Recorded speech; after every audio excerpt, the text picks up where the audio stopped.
alto 2 metri, vous faites 2 mètres, je pense, 2 metri di terra, voilà, ed è l'autore di un film bellissimo che si chiama La meccanica delle ombre, la meccanica des ombres. Alors monsieur, j'ai très apprécié votre film et vous êtes enthousiaste, je pense, de votre film, c'est pas vrai? Si j'en suis content? Ah oui? Ouais, je suis enthousiaste, je sais pas, mais j'ai l'impression d'être allé au bout. J'ai donné tout ce que j'avais. Et je suis allé au bout de toutes les idées que je voulais explorer avec l'équipe avec laquelle j'ai fait le film.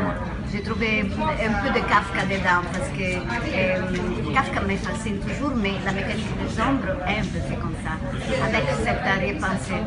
Il y a probablement il y a chez Kafka ce côté d'un pouvoir invisible et déshumanisé. Et c'est sûr que chez le personnage de François Cluzet a un travail un petit peu administratif. Il reçoit des ordres d'un homme dont on sait qu'il est Denis Podalides, et puis tout d'un coup ça disparaît, il reçoit des ordres écrits.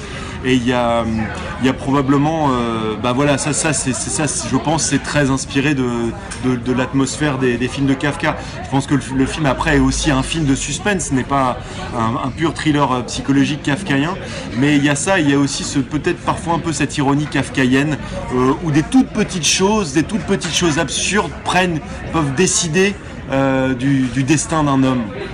Et pendant les tournages, qu'est-ce que c'est la chose que vous avez aimé le plus? En fait, moi j'aime beaucoup j'ai découvert un peu ce métier-là et pour moi ce que je trouve formidable dans le métier de réalisateur et dans le fait de faire un film, c'est que tout compte. Chaque poste, chaque personne qui va être dans l'équipe du film va jouer un rôle et avec cette personne on va essayer de transmettre sa vision, essayer de trouver une manière d'apporter du sens ou quelque chose de plus au film.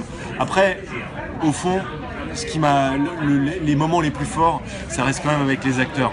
Parce que c'est eux qui apportent des choses imprévisibles, inattendues, qui sont aussi le fruit d'une relation qui se crée avec chaque acteur lié à sa propre méthode et qui a quelque chose de beau, d'insaisissable. Et il y a aussi, et c'est assez étonnant et c'est quelque chose qui résiste pour moi quand je revois le film. Je me lasse de beaucoup de choses dans le film que j'ai fait, mais de voir des acteurs, certaines des idées qu'ils ont eues ou certaines de l'interprétation qu'ils ont fait de ce que moi j'avais imaginé, voilà, c'est ça qui m'a le plus émerveillé et qui m'a le plus surpris. Enfin, les émotions les plus fortes, elles sont là, quoi. Parce que les acteurs font bouger les lignes.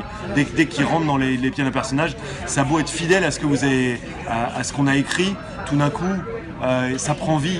Ils ajoutent une vie supplémentaire. Ils ajoutent ce qu'ils sont, leur corps, leur esprit, leur manière de vivre les choses. Et ça, c'est magnifique. Merci bien et do it again.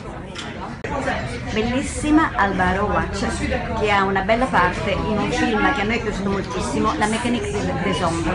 E allora, come si è trovata a fare la protagonista femminile? Molto bene, era una sceneggiatura molto interessante, lavorare con Thomas Cruito, con François Cluzet, che è il protagonista del film, è stata un'esperienza molto bella. Anche perché c'è questa atmosfera vagamente kafkiana. Mi piace Kafka? Molto.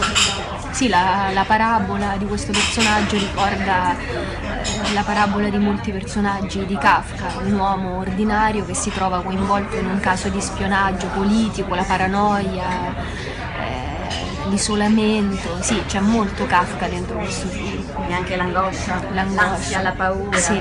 Non poter mantenere una relazione come sì. vorrebbe fare con lei. La cosa che più le è piaciuta del film? La cosa che più mi è piaciuta del film appunto è l'arco emotivo che vive il personaggio di Duval. Grazie Alba e tutto il meglio. Grazie a lei.